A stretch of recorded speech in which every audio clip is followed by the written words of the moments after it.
Well, what's up again there, guys? Brian here, D3 Topics Gamer. I have another one of my requested worst to best tier list style ranking videos to share with you guys today. Now, this idea was actually a pretty good one that I'm surprised I hadn't actually done.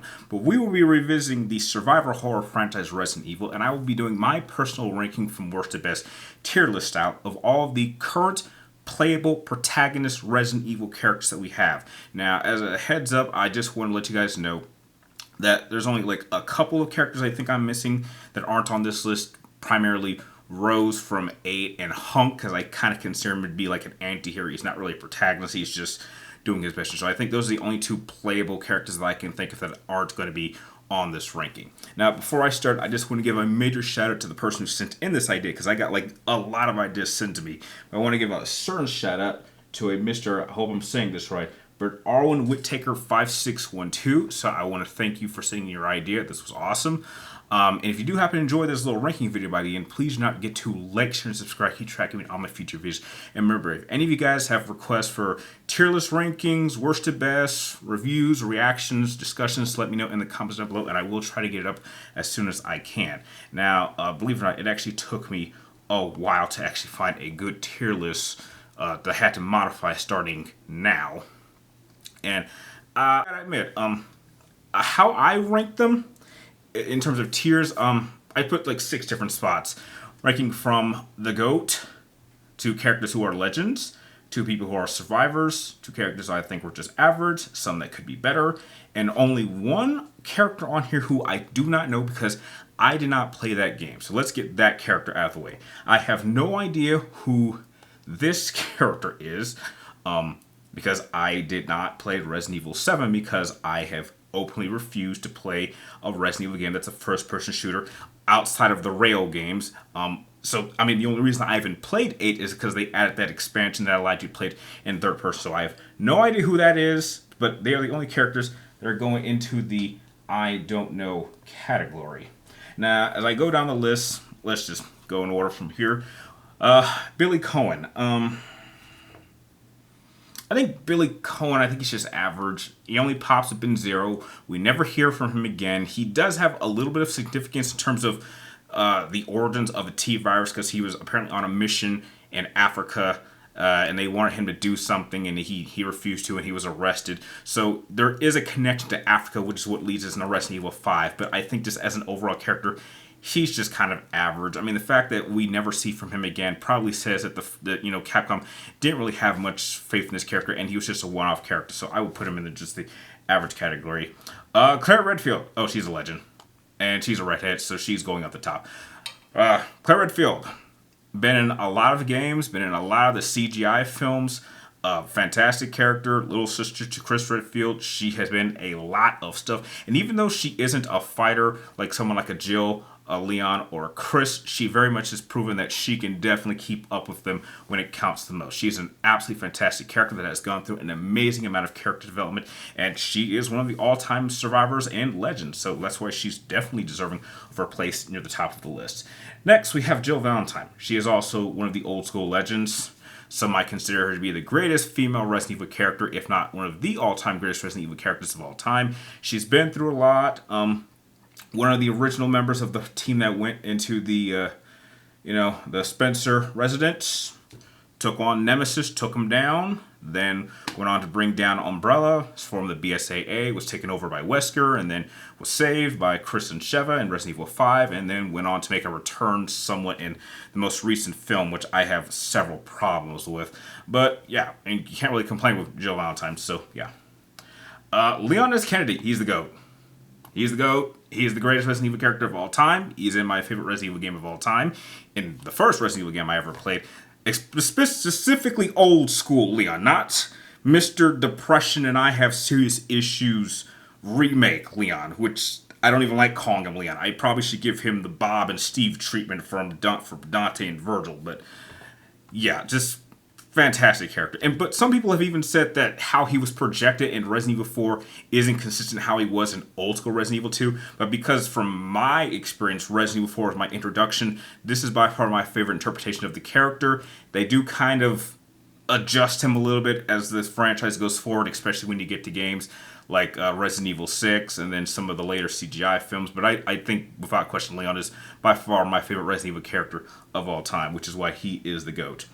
Next, we have Jake Muller, Resident Evil 6. A lot of potential for this character. It's a shame that they didn't even consider bringing him back, so he kind of just fit into the just average department. But I think I'll put him at the top because being kind of a genetic son of Albert Wesker gives you a lot of potential, but they just didn't push it very much. It was a great idea. I think him as a personality, in terms of him being a mercenary and a little bit of his backstory, makes him a great character. I wish he would maybe return, because to be the son of Albert Wesker, the overall most iconic villain in the Resident Evil franchise, and to not do more with him is just a serious disservice to the character. But that's why he has to fall in just average.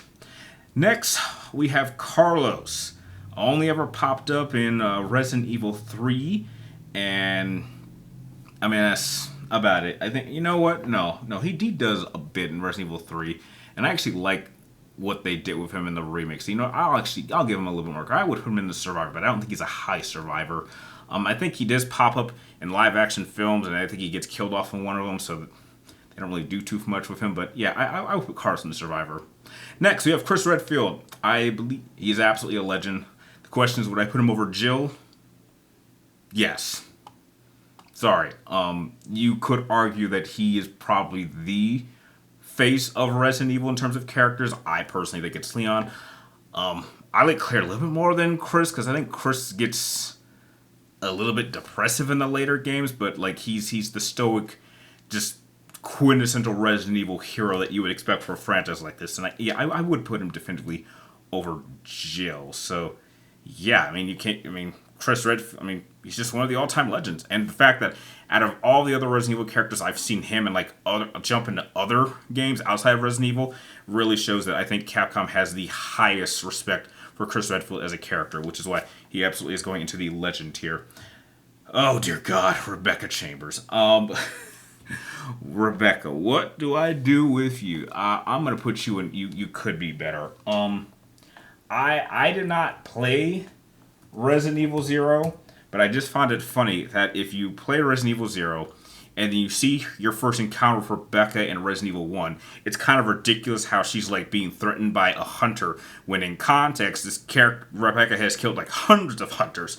So it just kind of seems weird how it seems like there's two different versions of this character. One that's like a total badass medic, and then one that is just completely, utterly useless and can be killed off and nobody would miss. Which is why I was surprised that Capcom even brought her back in some of the later CGI films. I was very surprised, because I always thought Rebecca was just kind of a one-off character who really wasn't all that important. But others felt differently. But for me personally, I think she could be better, but she's just not in a good place for me personally. Next, we have Ethan Winters from Resident Evil 7, which I didn't play, but 8, which I did play. I think he's just average. I think his story of wanting to save his daughter is good, but it's so generic. Plus, I'm not even exactly sure what he is. Like, he's supposed to be, like, part of something called The Rot. And so I think 8 was good, but the story was a little all over the place. But I will say, for someone who has, like, no training at all compared to, like, all these other characters, which are, like, trained soldiers, for him to be able to hold his own in all these crazy situations, especially over the course of 7 and 8, is really impressive. So you know what? I actually might... You know what? I'm going to give him a little bit of credit. I'm not a big fan of him, but you know what? To be just a normal person and to go to the kind of craziness, you know what? I'm going to give him a bump up. I'm going to make him a low-tier survivor. I don't think he'll be very high by the end of this list, but you know, I'll give him that. Because to just be average and do what he did is actually quite impressive. Next, Sheva. Oh, Sheva's a big-time survivor.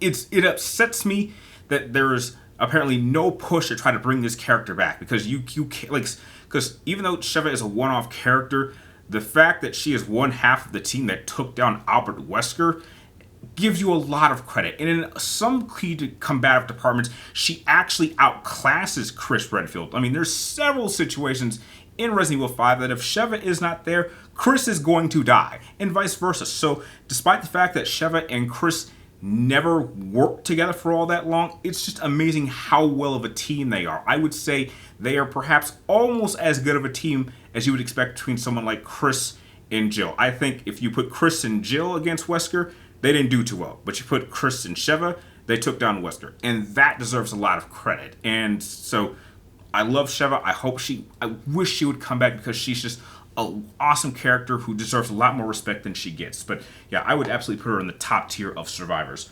Next, we have Steve. Code Veronica only shows up once, really is only meant for a test tube, gets infected, and then Wesker takes his body and uses it for experiments.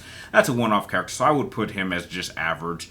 I think Claire may have had a crush on him, but we don't really get to see much about him, but he's just kind of average. I mean, maybe a little bit forgettable. Maybe if they do a remake of Code Veronica, they could do more of his character, but if I'm just basing it off of just the versions of Code Veronica that we have, he just seems just average to me.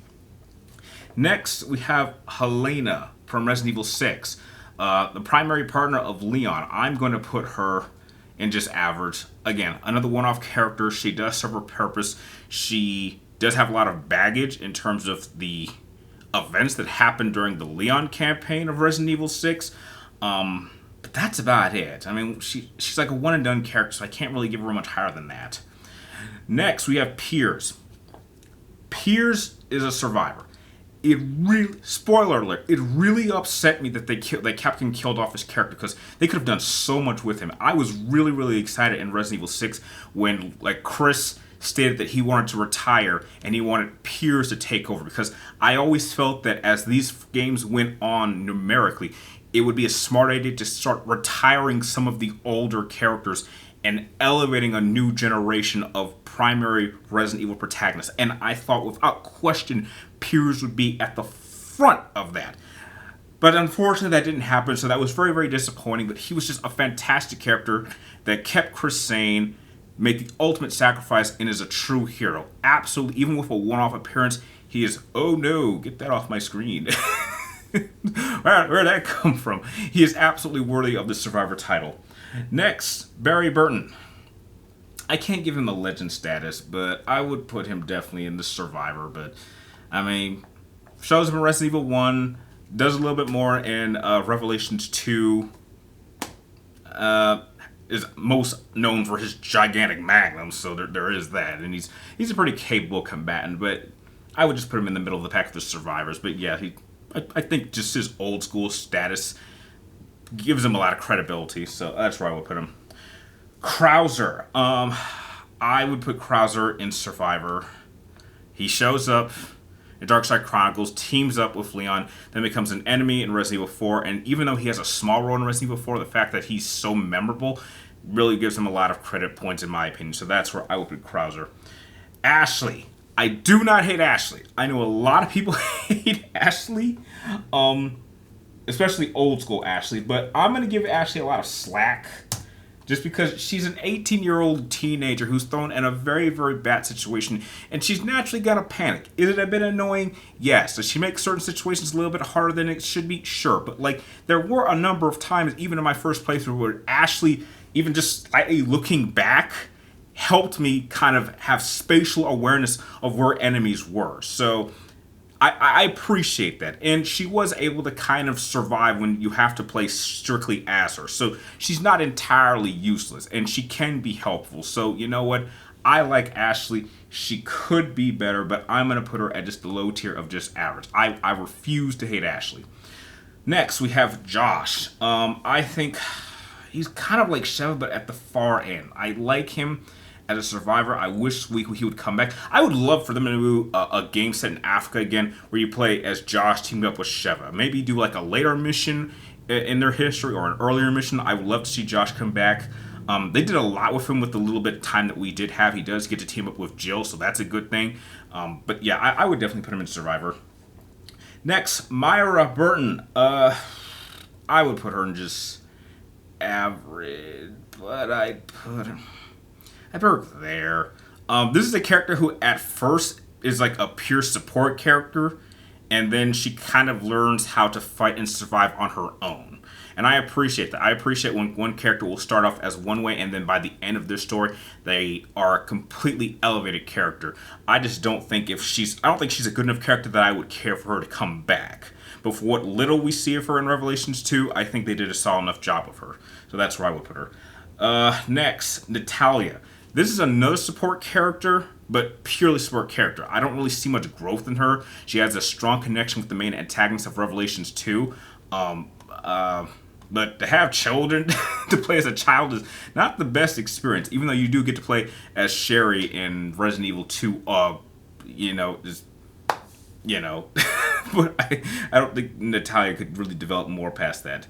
But speaking of child, we have Sherry Birkin. I would absolutely put Sherry at near the top tier of Survivor, probably behind Piers.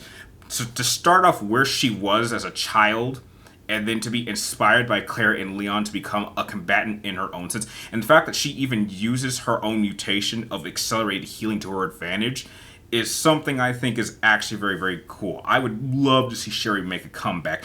And I actually see her development similar to where I could see Ashley go. Like, I could easily see Ashley being inspired by Leon, taking some survival lessons, learning how to use firearms, and then becoming a total badass. Because that is absolutely what Sherry becomes in Resident Evil 6. I don't care what anybody says. Sherry definitely got her badass points. She stood right by Leon and Helena and Jake, take on the Ustanak, and she very much held her own, and that is worthy of all the respect in the world for her, which is why I would definitely put her in the Survivor tier.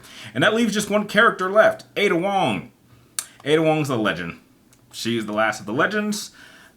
She's been in Resident Evil 2, 4, 6, a number of the CGI films. She is definitely a very influential character.